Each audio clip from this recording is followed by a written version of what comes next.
एक बार एक गिलहरी और कौवा जो कि बहुत अच्छे दोस्त थे, एक गांव में जा रहे थे। तभी उन्होंने देखा एक साधु महाराज एक पेड़ के नीचे बैठे हुए हैं। वहां पर कुछ लोग उनके पास एकत्रित हैं। वो एक एक करके लोगों का हाथ देख करके उनका भविष्य बता रहे हैं। तभी एक बहुत ही गरीब आदमी उन साधु महाराज के पास पहुंचता है और अपना हाथ दिखाता है। तो साधु महाराज उसका हाथ देख करके कहते हैं कि तुम 2-3 साल के अंदर एक बहुत ही अमीर इंसान बन जाओगे। यह बात सुनकर वो गरीब आदमी बहुत खुश होता है और वहाँ से चला जाता है।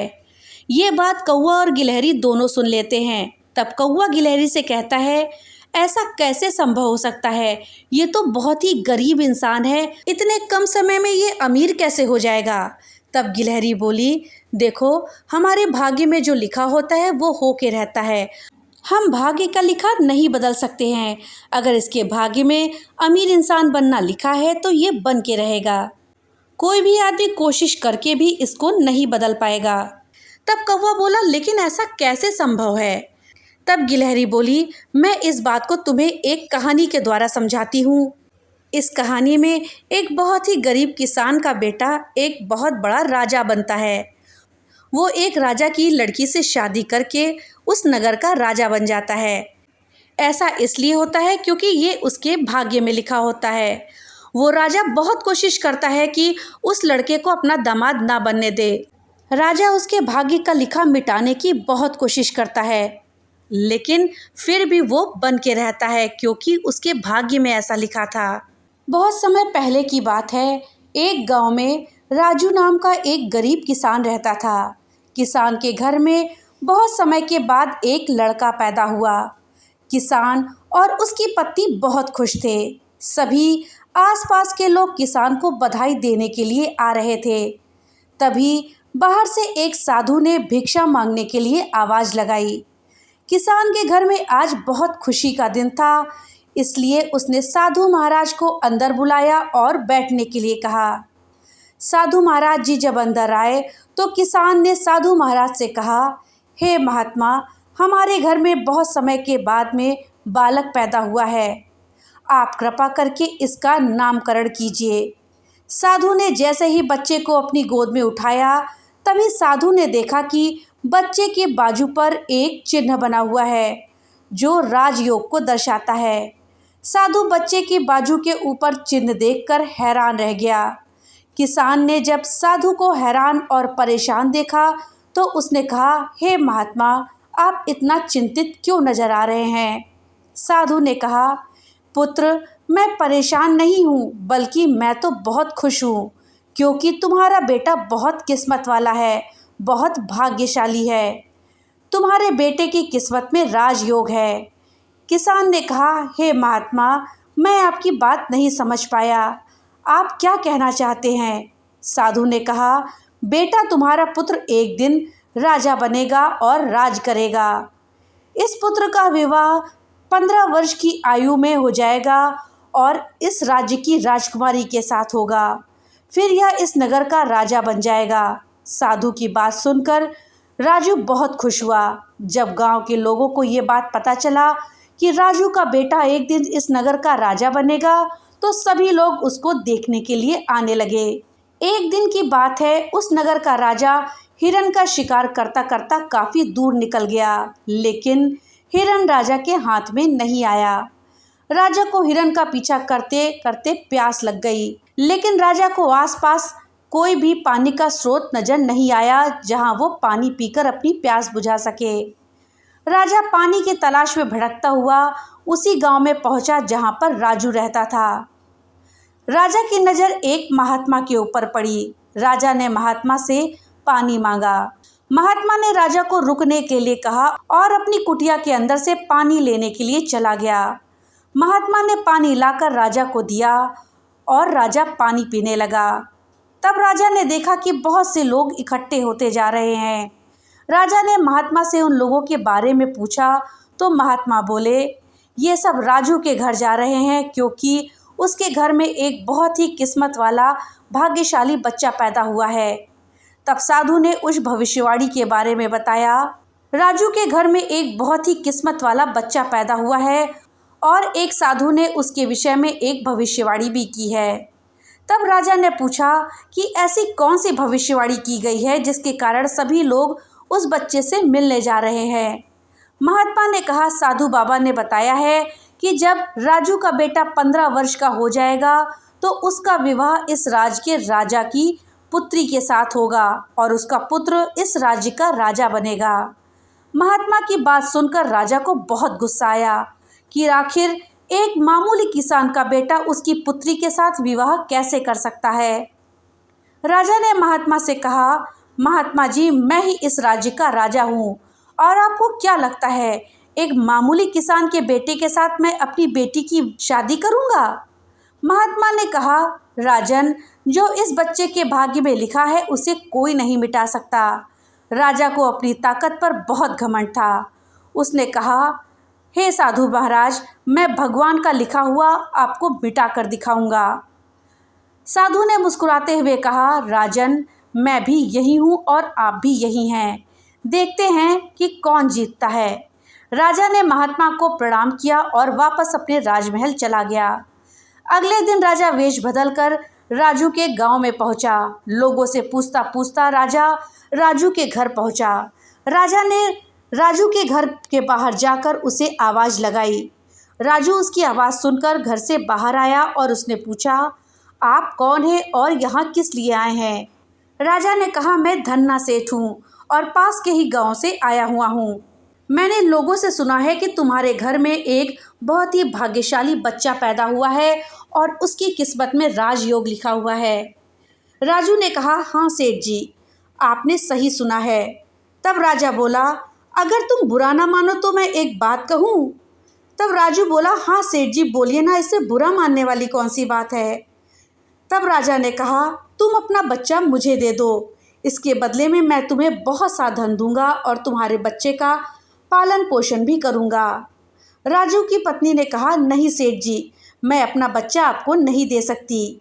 राजा बोला, तुम एक मामूली से किसान हो, तुम अपने बच्चे का पालन पोषण अच्छी तरह से नहीं कर सकते हो। राजू बोला, सेठ जी, आप ठीक कह रहे हैं, हम इस बच्चे का पालन पोषण अच्छी तरह से नहीं कर पाएंगे। राजू की बात सुनकर उसकी पत्नी ने कहा, ठीक है सेठ जी, मैं आपको अपना बच्चा देने के लिए तैयार हूँ, लेकिन जब ये 15 वर्ष का हो जाए तब आप इसे मुझे वापस कर दीजिएगा। राजा ने कहा, बिल्कुल सही, जब तुम्हारा बच्चा 15 वर्ष का हो जाएगा तब मैं तुम्हें इसे वापस कर दूंगा। ये कहकर राजा ने बच्चे को ले लिया और वहाँ से चला गया। राजा बच्चे को लेकर एक नदी पर पहुँचा।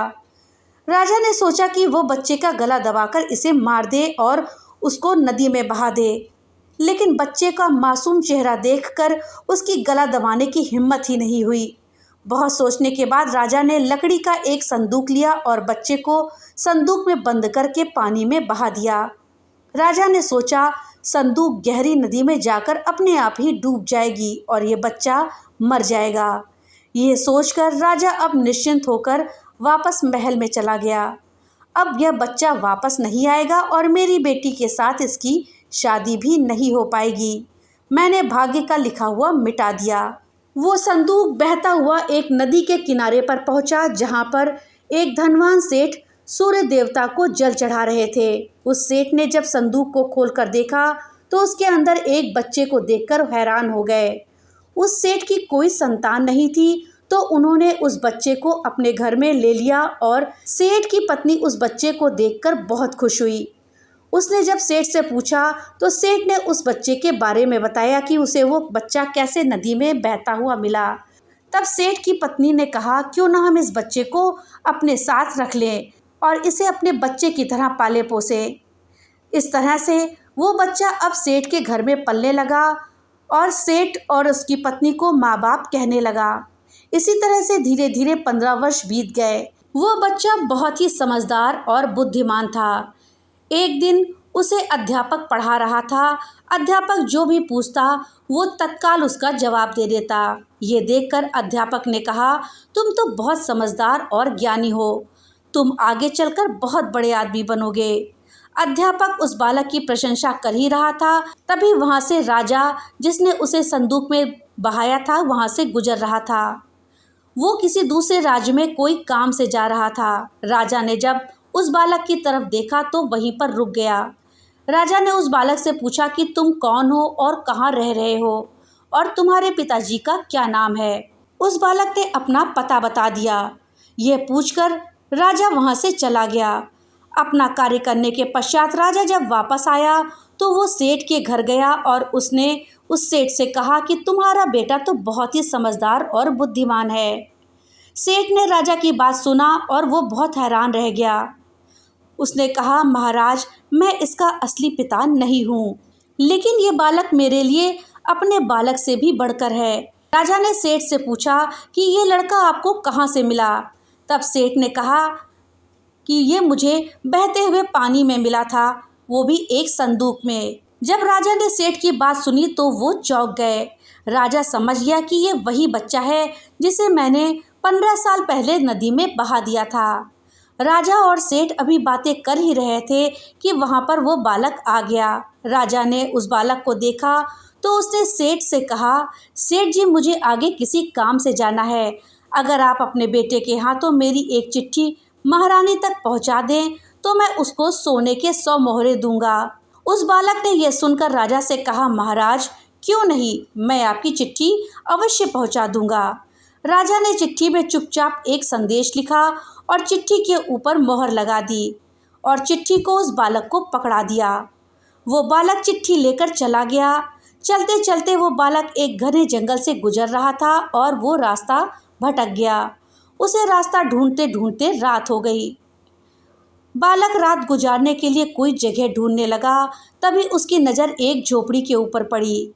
उस बालक ने सोचा, मैं रात यहीं पर बिता लूं। ये सोचकर वो बालक घोड़े से उतरा और झोपड़ी के अंदर चला गया। जब वो बालक अंदर गया तो उसने देखा एक बूढ़ी माता खाना बना रही थी। बूढ़ी माता ने उस बालक को देखा तो उससे पूछा कि बालक, तुम कौन हो और यहाँ कैसे आ गए। उस बालक ने अपने बारे में बताया कि वो रास्ता भटक गया है, इसलिए रात गुजारने के लिए यहाँ पर आया है।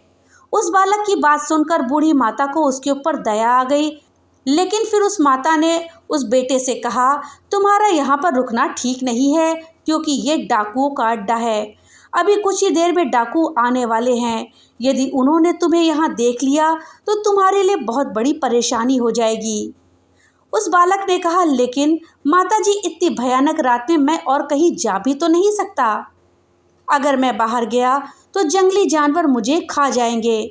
इससे तो अच्छा है मैं यहाँ कोने में ही पड़ा रहूं।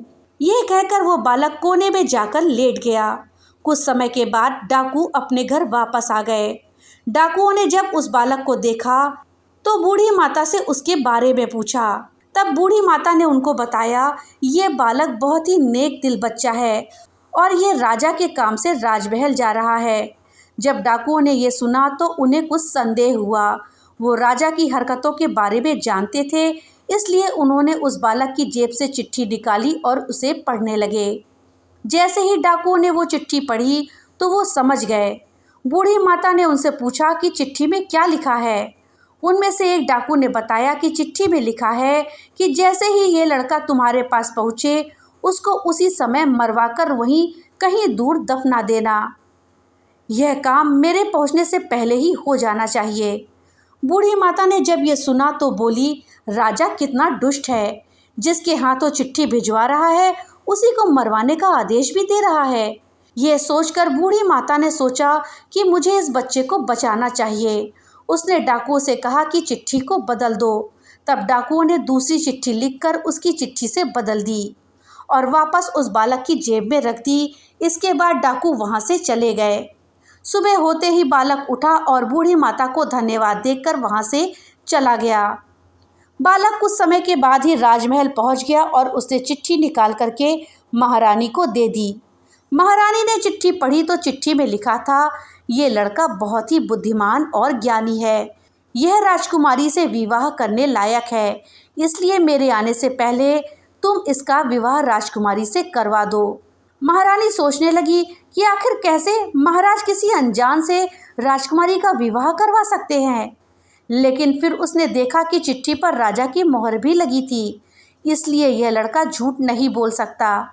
यह सोचकर महारानी ने राजकुमारी से उसका विवाह करवा दिया। कुछ दिनों बाद राजा जब वापस आया तो उसे पता लगा कि उसकी पुत्री का विवाह उसी युवक से हो गया है। ये सुनते ही राजा गुस्से से आग बबूला हो गया। उसने महारानी से पूछा कि तुमने ये सब क्यों किया। तब महारानी ने बताया कि महाराज, जैसा आपने चिट्ठी में लिखा था मैंने वैसा ही किया है। राजा ने महारानी को चिट्ठी दिखाने के लिए कहा। जब महारानी ने चिट्ठी दिखाई तो राजा ने चिट्ठी में कुछ और ही लिखा पाया। ये देखकर राजा ने गुस्से में सैनिकों को कहा, जाओ जाकर उस बालक को पकड़ कर लाओ। सैनिक तुरंत गए और उस बालक को पकड़कर ले आए। राजा ने गुस्से में उस बालक से कहा, तुमने धोखे से चिट्ठी को बदलकर मेरी पुत्री के साथ विवाह तो कर लिया, लेकिन मैं तुम्हें अपना दामाद स्वीकार नहीं करूँगा। उस बालक ने राजा की बात सुनकर कहा, लेकिन महाराज, मैंने तो आपके साथ कोई धोखा नहीं किया है। राजा ने बालक की बात सुनकर कहा, तुम मुझे बेवकूफ़ नहीं बना सकते, मैं तुम्हें अपना दामाद स्वीकार नहीं करूँगा। अभी दोनों की बात चल ही रही थी, एक सैनिक ने आकर राजा से कहा, महाराज, बाहर एक महात्मा आए हैं, वो आपसे इसी समय मिलना चाहते हैं। राजा ने महात्मा को अंदर लाने का आदेश दिया। महात्मा अंदर आए तो राजा ने उठकर उनको प्रणाम किया और उनके आने का कारण पूछा। महात्मा ने कहा, राजन, लगता है आप मुझे पहचान नहीं पाए। राजन ने कहा, नहीं साधु महाराज, मैं आपको नहीं पहचान पाया। तब महात्मा ने मुस्कुराते हुए कहा, राजन, मैं वही हूँ जिसे तुम आज से 15 वर्ष पहले भाग्य का लिखा मिटाने की बात कहकर चले आए थे। जैसे ही महात्मा ने यह बात कही, राजा एकदम से चौंक गए। उसे सब कुछ याद आ गया। महात्मा ने मुस्कुराते हुए कहा, क्यों राजन, भाग्य का लिखा मिटा दिया? राजा ने आंखें नीची करके कहा, नहीं महात्मा जी, मैं भाग्य के हाथों हार गया। महात्मा ने कहा, राजन, भाग्य के हाथों कोई नहीं जीत सकता, इसलिए अब आप इस बालक को अपना दामाद स्वीकार कर लो और अपना राजपाट उसे सौंप दो। राजा ने कहा, महात्मा जी, आप जैसा कह रहे हैं वैसा ही होगा। तब राजा ने उस बालक से माफ़ी मांगी और सारा राजपाट उसको सौंप दिया। तब गिलहरी बोली, पता चला अब तुम्हें कि भाग्य के हाथों कोई भी नहीं जीत सकता, जो भाग्य में लिखा होता है वो हो के रहता है। तब कौवे ने कहा, बिल्कुल सही कह रही हो गिलहरी, तुमने बिल्कुल सही कहा। दोस्तों, कहानी अगर अच्छी लगी हो तो वीडियो को लाइक और ज़्यादा से ज़्यादा शेयर करिएगा। और हाँ, अगर चैनल पे नए आए हैं तो चैनल को सब्सक्राइब करना मत भूलिएगा और अपने विचार हमें कमेंट बॉक्स में लिख करके ज़रूर बताइएगा। तो मिलते हैं अगली एक नई कहानी के साथ, तब तक के लिए बाय बाय।